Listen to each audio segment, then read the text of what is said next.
Running an e-commerce business might seem like this passive, glamorous business opportunity from the outside, but the reality is often starkly different. As somebody who's sold a couple $100 million worth of e-commerce products, I'm here to dive headfirst into some of the numbers and the challenges that make e-commerce one of the toughest businesses out there.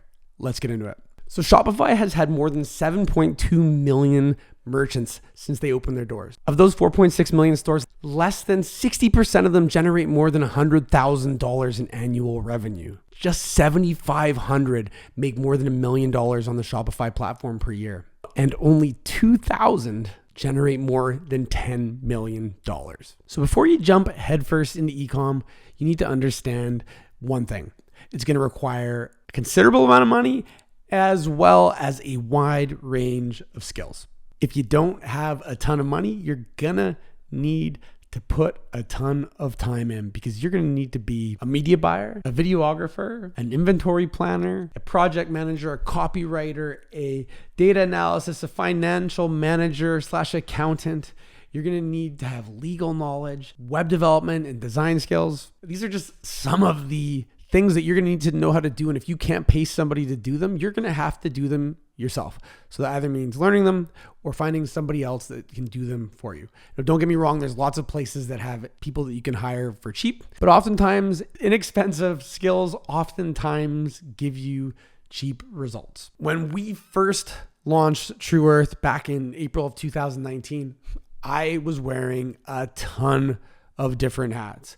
I was the web designer, I was the media buyer, I was the ad copy writer, I was the photographer. And when we took all these things and we put it out to market and we launched it using Facebook ads, using a small daily budget of a couple $100, I then had to step into the role of customer service and start to figure out what people's questions are, what people's objections were, so that I could take that information and first of all, bust those objections and hopefully be able to sell them the product, but improve the copy on the landing pages and make sure that our website answered all the non-negotiable buying questions that they might have. So for a very long period of time, like months and months, I was wearing a ton of these hats. And using the customer service thing as an example, I was literally writing out the common questions with answers and even questions that we could ask back to try to sell people and have canned responses that I'd be able to hand over when we eventually got customer service that was going to be doing the job full time. On top of that, I was also doing the media buying. I was creating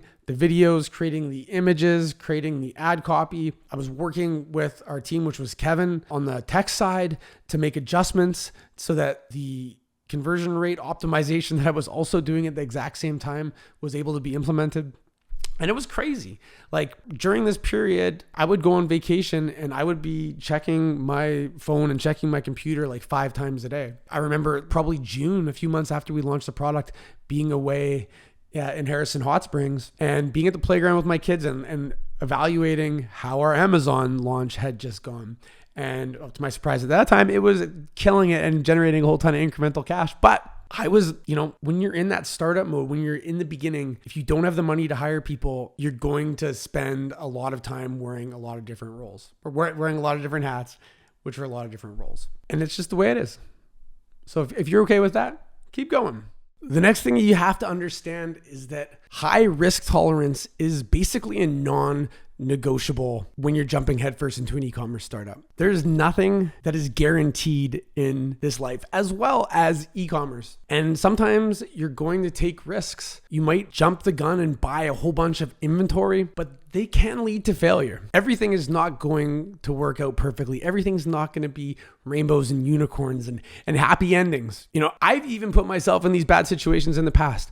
Before we launched Tru Earth, probably 6 months before that, I was super keen on starting a supplement business. The first thing that I did is I reached out to a manufacturer. I'm like, send me all of this product. I didn't look into any of the regulatory stuff in Canada. I just jumped the gun and said, order it. I looked at it just before I paid the bill to get the supplements, and I was able to pause it. So what I did, I realized that you had to have this natural health number in Canada. It's called an NPN. So I went and I registered one for a collagen product that I wanted to launch. The collagen product, it didn't have anything too crazy, but collagen was kind of bumping at the time. And I thought, hey, let's jump on this train. I know a ton of people that are doing supplements. Let's get on it too. So in Canada, to get this registration, it takes about a year and a half. It was kind of backlogged. So I put in all the registration. I found a law firm to do it, signed the check, put a deposit down on the product, and it took about a year and a half for the NPN to complete. So fast forward a year and a half, and Tru Earth is already a very large business doing 8 figures a year in revenue. We're about a little over a year in,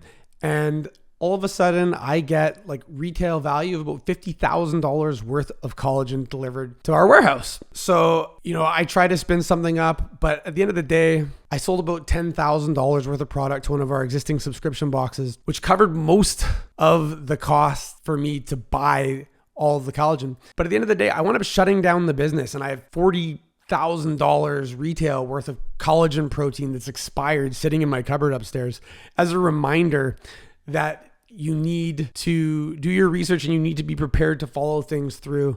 And realistically, you should probably do a product market fit test before you go and spend a whole boatload of cash on product you don't even know if you can move. So my point here is that there's going to be risk associated with what you're going to be taking on, but there are ways that you can limit your liability, limit your risk so that even if you're wrong, you're not underwater. But there is going to need to be a high risk tolerance or you're just not going to last. So like I mentioned earlier, money is the lifeblood of your e-commerce business. And I'll break down why. You're going to need money for inventory. You're going to need money for ads.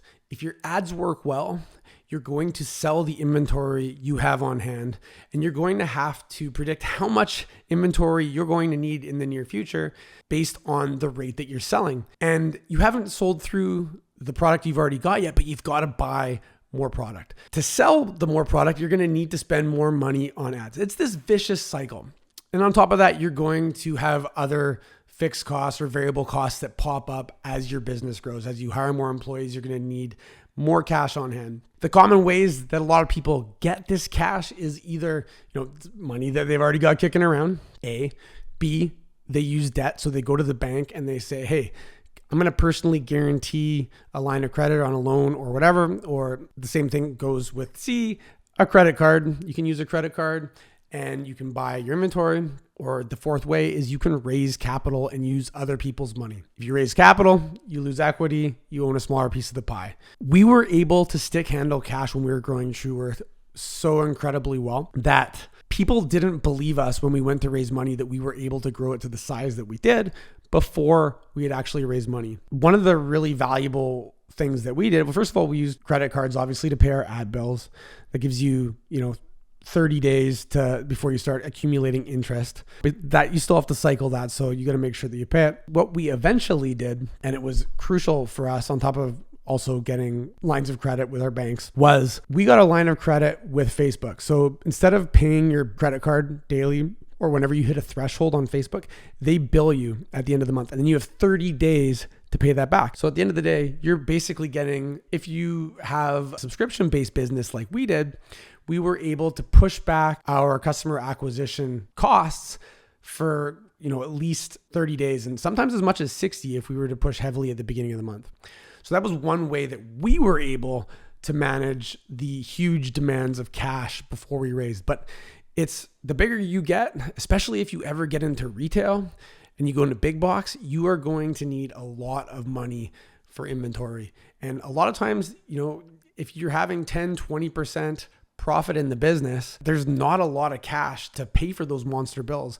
The good thing is if you get a PO from a large bank or from a large retail, big box retailer, you can always take that PO to the bank and they're going to be a lot more likely to lend you money based on it. And that leads me to inventory. Managing inventory can be a nightmare. Everybody who's ever started an e-commerce business has one of these stories. Here is just the basics of what you need to know. If you're sourcing your product locally, that can potentially change how long it takes for your product to get to you. But if you're sourcing your product from overseas, you have to account for things like how long it takes for a container to get here, say 30, 40 days, and then it's got to clear the border, and then it needs to be delivered to wherever your 3PL is.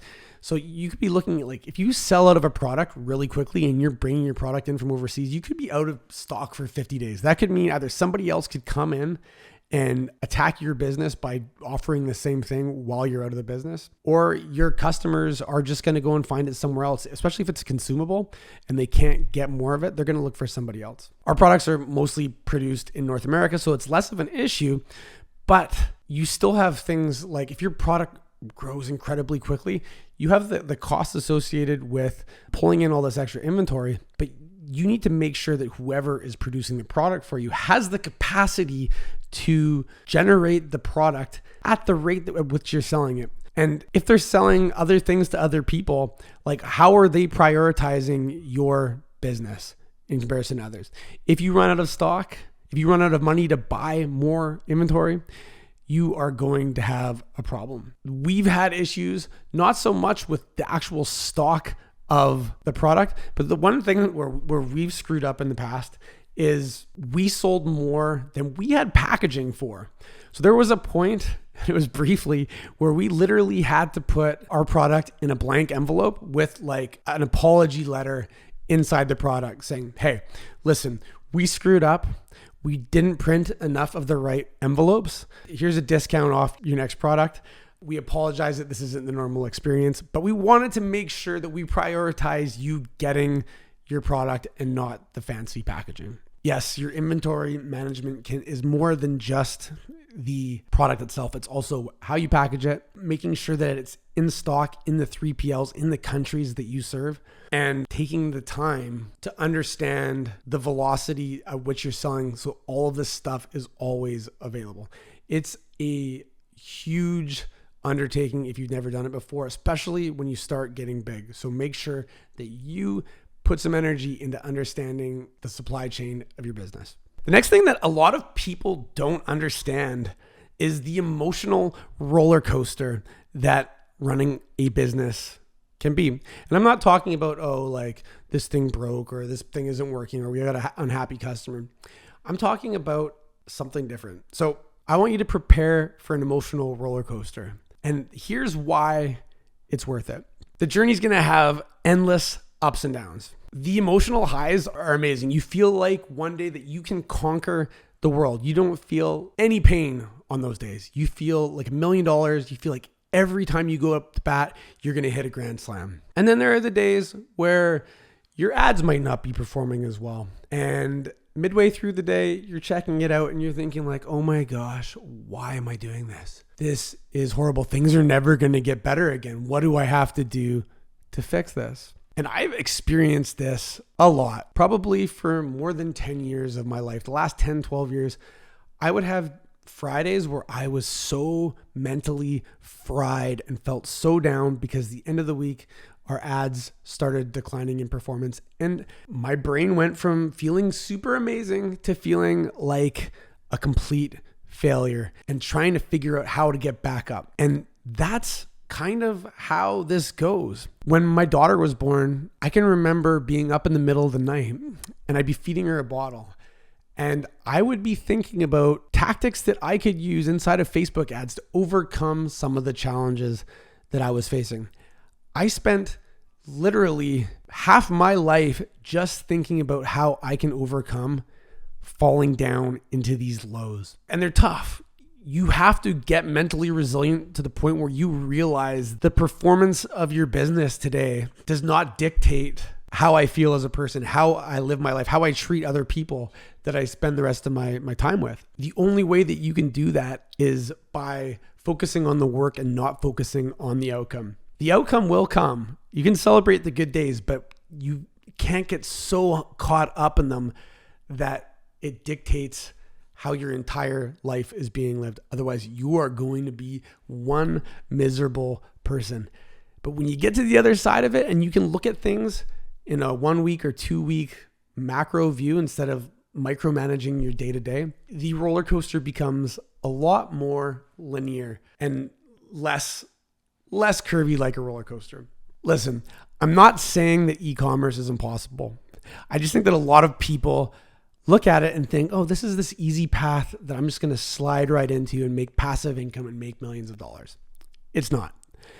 The juice is worth the squeeze if you see it through, but you have to be prepared to put in the work. By understanding and preparing for these challenges, you'll be much better equipped to navigate the rough waters of e-commerce and find success. Want to know the secrets to scaling an e-commerce brand to 100 million in revenue?